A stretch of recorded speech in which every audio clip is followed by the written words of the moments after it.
Hello everyone, my name is Mohamed Kaada, serial entrepreneur, and welcome to Less Than Zero. Nice to meet you guys. I'm Louis, digital marketing expert, and we are really happy to be on this podcast and share about restaurant industry news and restaurant business, a lot of story where we will tell you how we start less than zero, and can we do it again? for sure. Let's see. Okay, now we can start. So it's going to be our first podcast, right? Mm-hmm. And the goal of all those podcasts is to improve our businesses. It's to improve other restaurant owner businesses and try to build a community on all this stuff together, right? Facts, yeah. So what we're trying to do with Less Than Zero is to talk about news, talk about restaurant industry, the business, the mindset, and try to make something really good about it with you guys. I think what we're looking for is to make a sense to our business, when I say our business, I'm talking, of course, about restaurant industry, about startup, about cryptocurrency, about everything we are trying to build from scratch, And again, we are doing all this stuff together. And of course, we have a team behind all this. And we will talk about them next time. And concerning the current state of the restaurant industry, can you tell me more about us? Like, what's your position? What's your state of mind about the current situation of the restaurant industry nowadays? Yeah, and those days, a restaurant industry become harder and harder and harder. Why? Ask me why. Why? Question, why? Because everywhere you go right now, all the prices are going up, okay?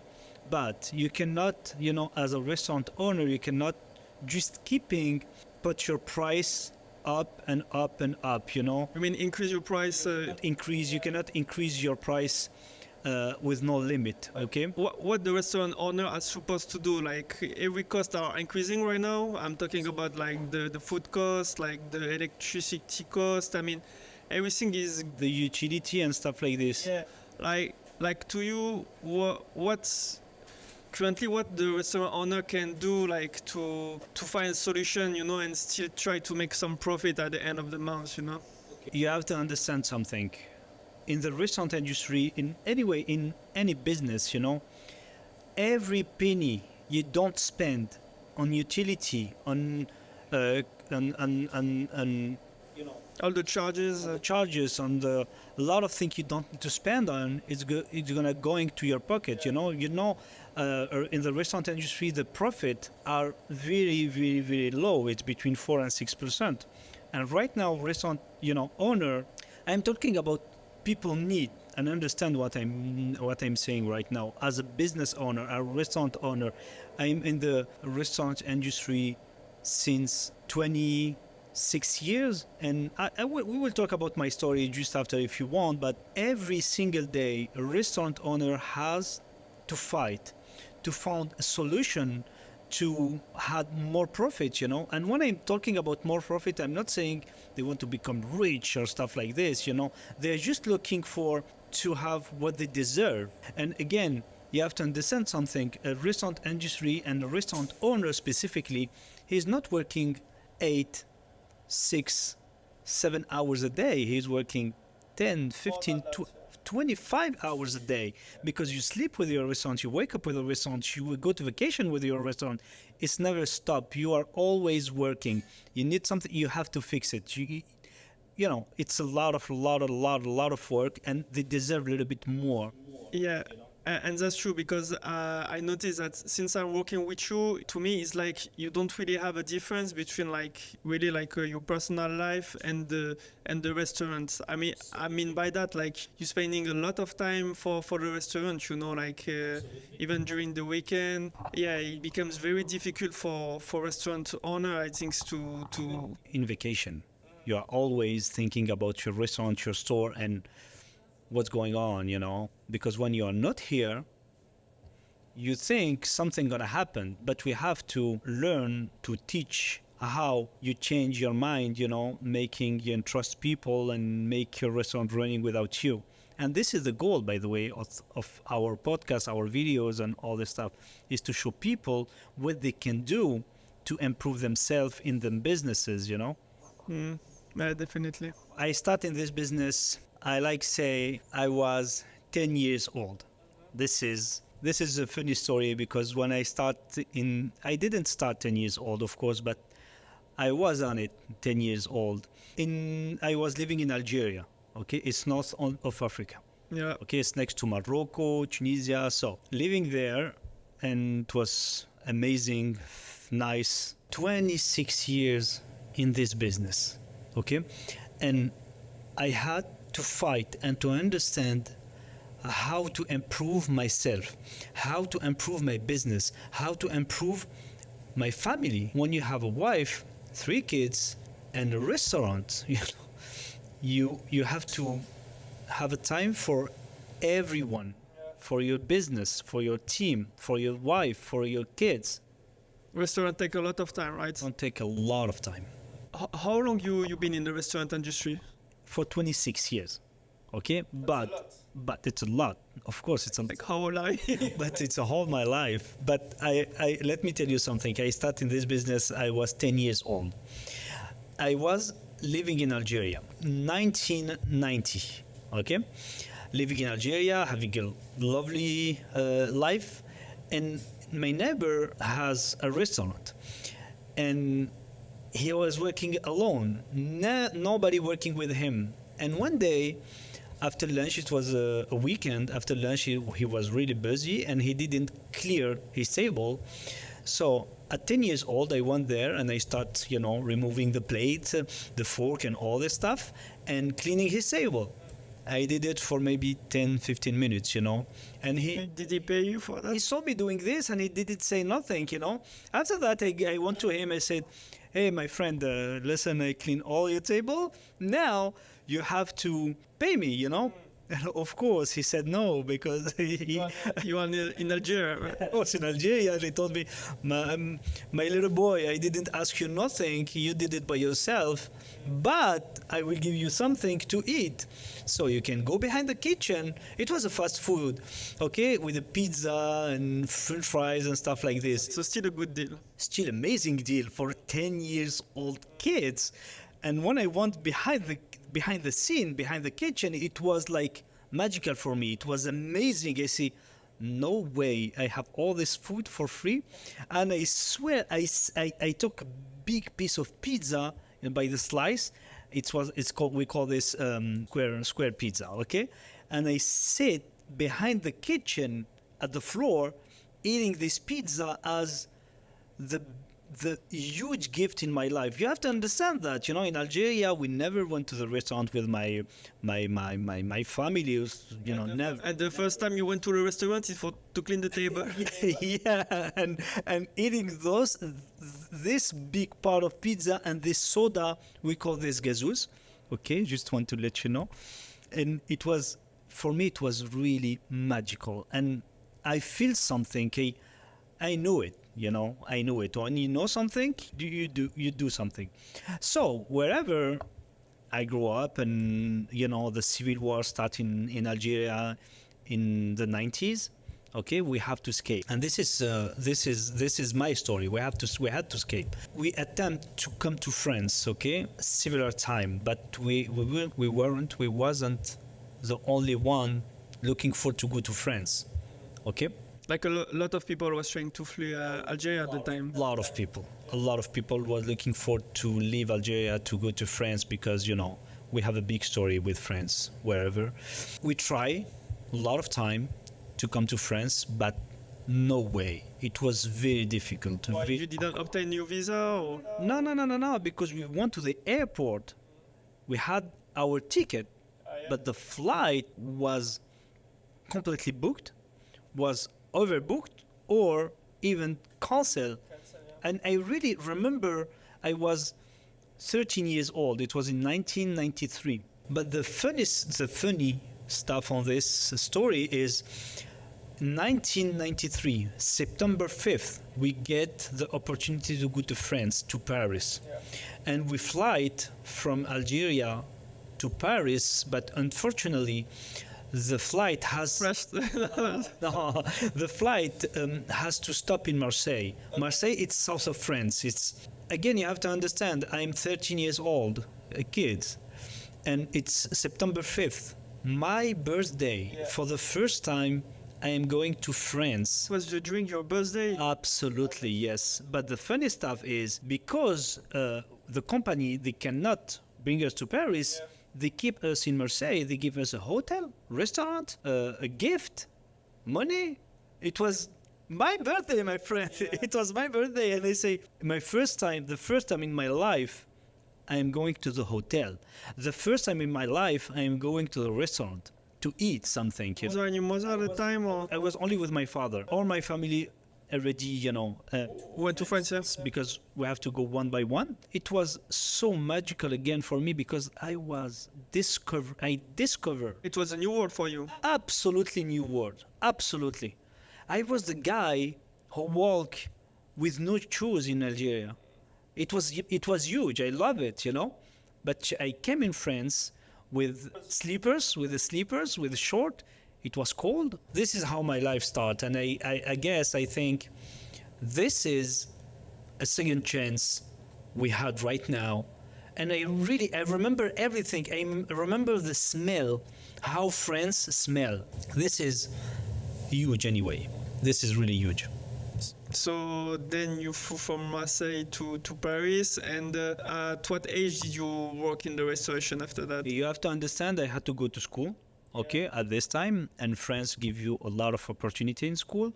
And I get my, Like high school diploma? but in electricity, nothing for the restaurant. But my love was always for restaurant. When I was in 1998, the first World Cup France won, by the way. On 98, yeah. I started working in a restaurant called Hector Le Poulet, wherever. It's closed right now. Anyway, I was working with a big group. It was amazing. They showed me everything. What kind of work you did over there? Like you was I started as a buzzer. After that, I did a service. After that, I did a bar. I started to become a manager. And after that, and have you been in the kitchen, or? I've been in the kitchen really quick, but I wasn't looking for to be in the kitchen. I was looking for to be in contact with the customer, because for me it was a play. For me, when you go serve the customer, it was a scene for me. It was a one-man show for me. Yeah. A one-man show. And when I say one-man show, I'm here to make a show, to make you... You like the interaction you had with the people? Yeah? I love it. Really, I love it. I was working with a big group in France. They showed me everything. They learned a lot of things about in this group. And I finished as the youngest director in France on this group. I was so proud. How old you was back then? 20. At 20 years old, you was. But I was always looking for to scale. Always looking for to scale.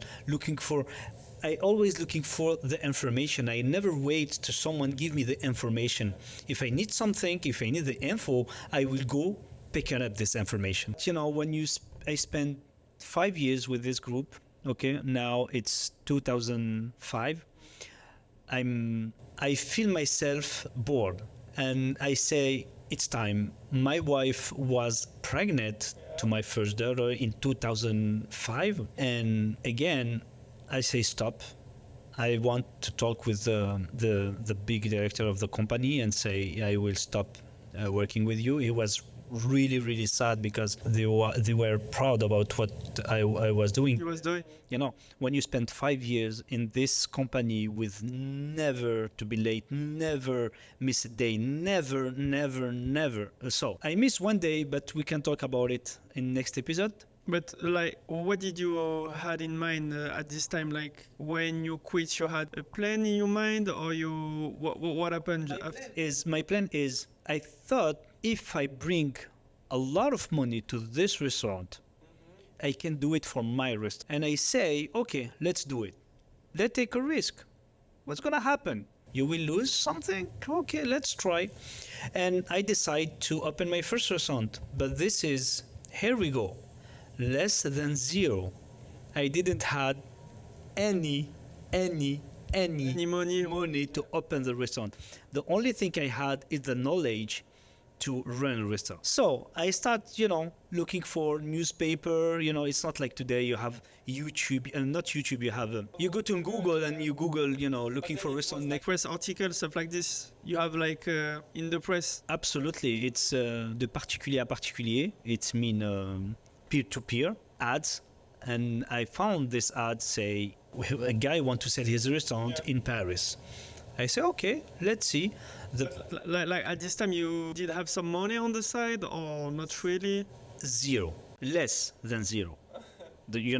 Really less than zero. I called the guy. He gave me an appointment. And I went to see him at the restaurant. The restaurant was amazing, and he say, "Okay, I'm selling this restaurant for 98,000 euro." And I say, "Oh, cool. Okay, let's see. So I will do this. I will bring a piano. I will build a new kitchen. I will change the seating. Okay, let's do it. It's gonna be good, And he was impressed because he was also the landlord of the place. he owned all the place. It was magical for him. He said, okay, this guy, he knows what he's talking about. I show him my resume and all this stuff, and he say, okay. I say, listen, let's me make an offer. Let's eat somewhere. He say, okay. This guy was 60 years old, and I'm 25. My wife, again, she's pregnant. Okay, we are in August 20th. I took him to the restaurant to eat a lunch together. It was in KFC, because again, I didn't had any money. And it was first time for him to go to KFC, and he said... So you bring a 60-year-old man to KFC. Yes. to do like a business deal? Like. This guy, he was a rich guy. He liked nice wine. He liked nice beef, nice food. I bring him to KFC, KFC in Republic in Paris. It's a middle in Paris. It was lunchtime. It was packed. And he told me, why everybody is stand up like this? They don't have a chair and table? No, it's American style. Don't worry, you will like it. No. But for real, we didn't really eat something. I gave him a proposition. This is what I told him. I told him, listen, really like this. I'm ready to buy your business today, $98,000 with no negotiation. I don't want to negotiate with you. I want to take the restaurant as you ask for. He was, okay, let's do it. Let's sign today. I say, okay, let's sign today, but I have something to tell you. You say, okay, what's going on? I will pay you in 1 year.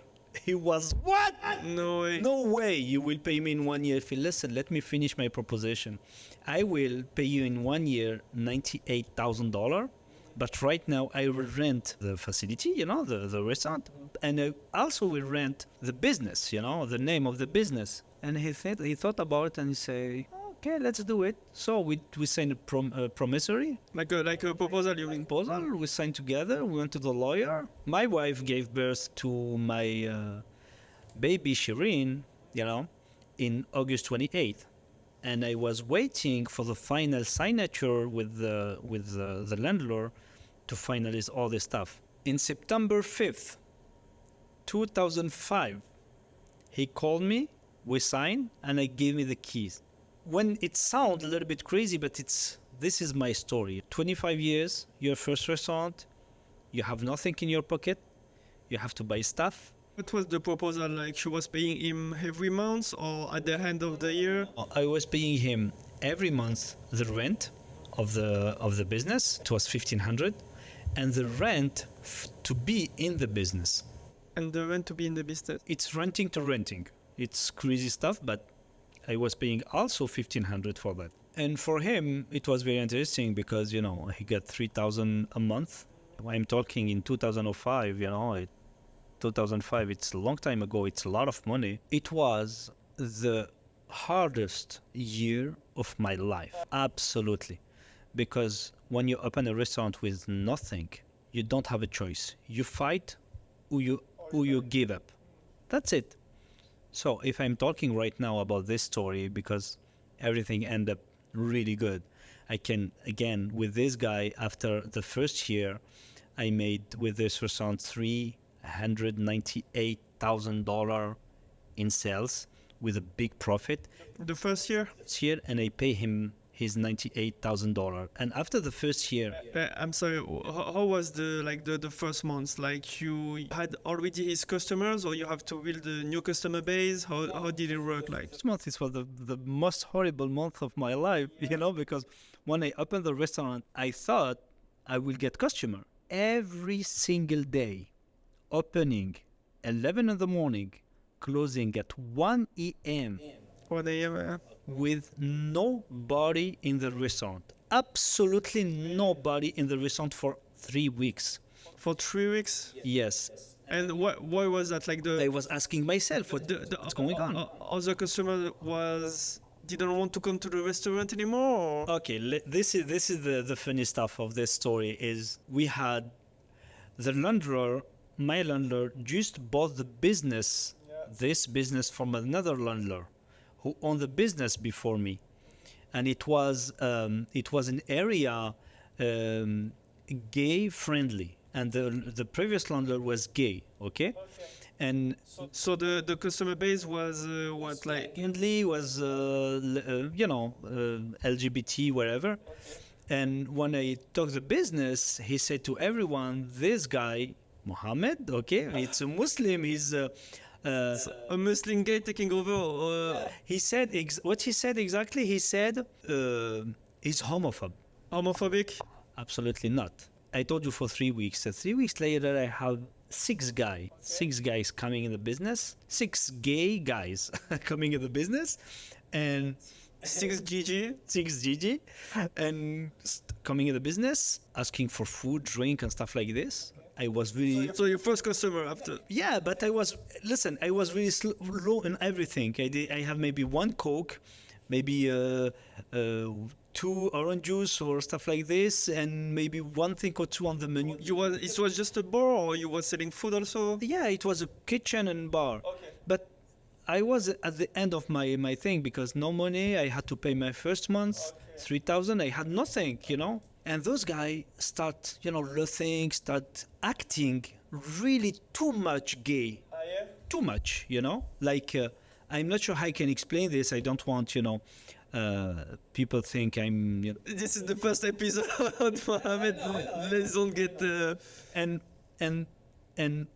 it was too much what they did, but I was, loathing with them. I was making too much. Yeah, acting too much. But whatever. I didn't thought that, I thought they're just my customer, that's it, because I never judge nobody, whatever. When it was time to pay, it was them bill, it was maybe 300. Yeah, okay. And I say to them, listen guys, it's on me, okay? They say, what? How it's on you? I say it's on me. I explain to them what's happened. Attends, why you say it's on me? Like because you were... Because they will change nothing for me. 300 more or 300 less. They never will change nothing. I was going to, not to close, but I was going to I don't know what I was going to do, but 300, say, guys, it's on me, talk about my business, and that's it, Okay. And just after that, those 6 guys, became a little bit different. What you mean by different? They start to acting out, or they start to become a little bit serious. The face change, and they say, "Oh, what's going on, guys?" I said, "No, listen, we are the magazine Tichu." No way! It was Tichu. Okay. Attends, wait. What is the equivalent from here? It's like Tichu is like the best game magazine in France. Absolutely. Like. And there was journalists from the... No way. They came to see the homophobe guy, Okay, they were trying to do... Yes, absolutely. But after this night, they love me for real, they love my story, and they put a 2 big article in the middle of Tichu. After just a few days after the article, show up in the magazine. Yeah, a lot of people. That's funny. Yeah. Never was alone in the restaurant. It was packed every single day. So back then, the word of mouth, the word of mouth had a lot of impact. Like it's kind of when you first opened a restaurant, you had your bad buzz without even knowing it, you know, because someone put a bad reputation on you. Absolutely. And these guys from the magazine, like they put you on. Changed my life for real. They really changed my life. And how did you know, like the previous landlord? They told me. Ah, they told you. Okay.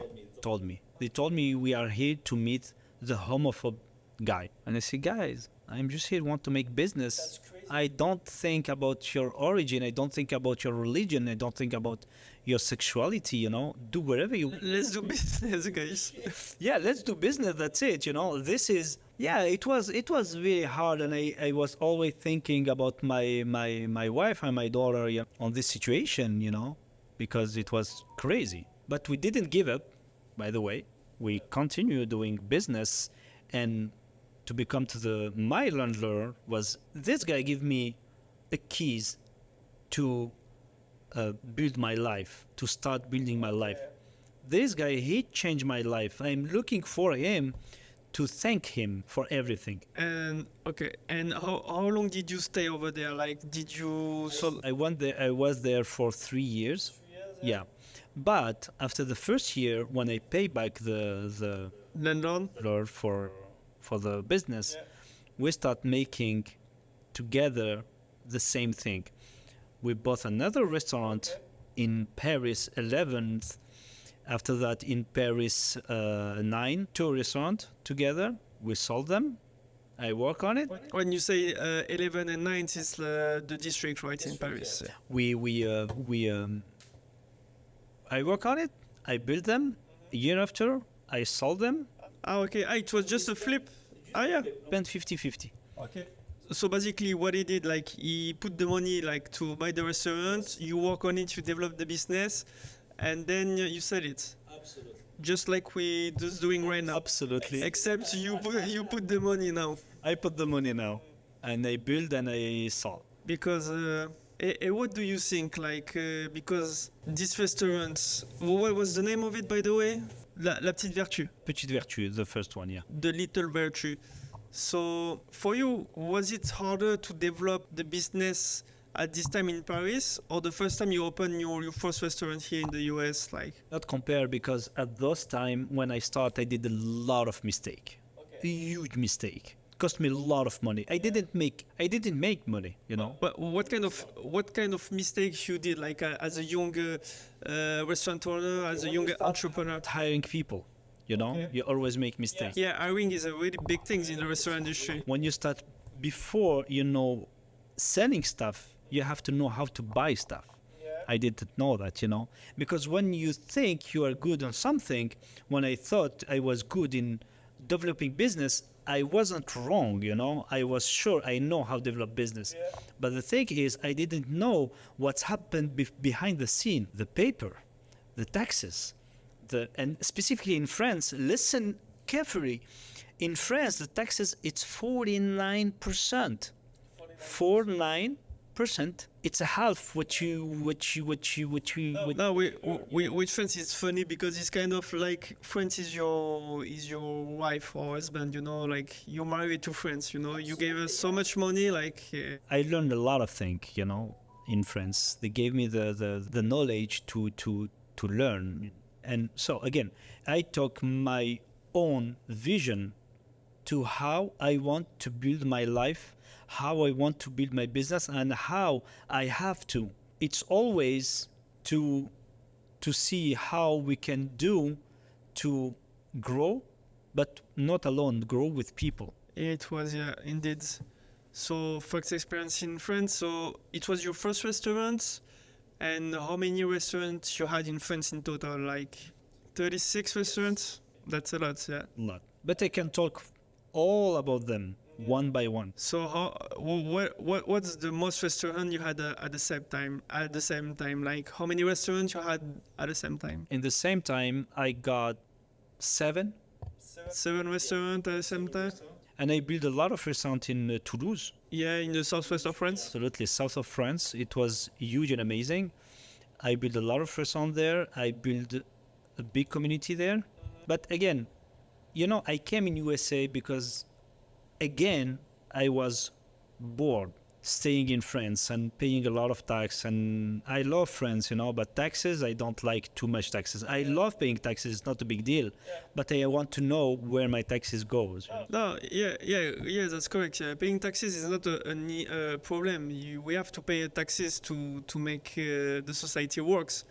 But like when you pay a lot of taxes, like in France, and the money doesn't even goes to the infrastructure like hospital, school, and stuff like this, to me it doesn't worth it.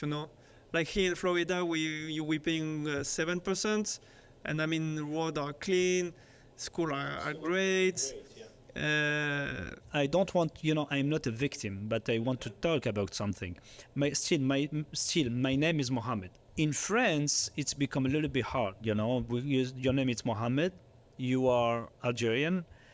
It's a little bit harder, because people think something wrong. I decide don't accept some stuff, and I bring my kids to USA. Because of the environment, you wanted to change the environment for you and your family. In my vision, I was looking for some freedom, and I have this freedom in USA today.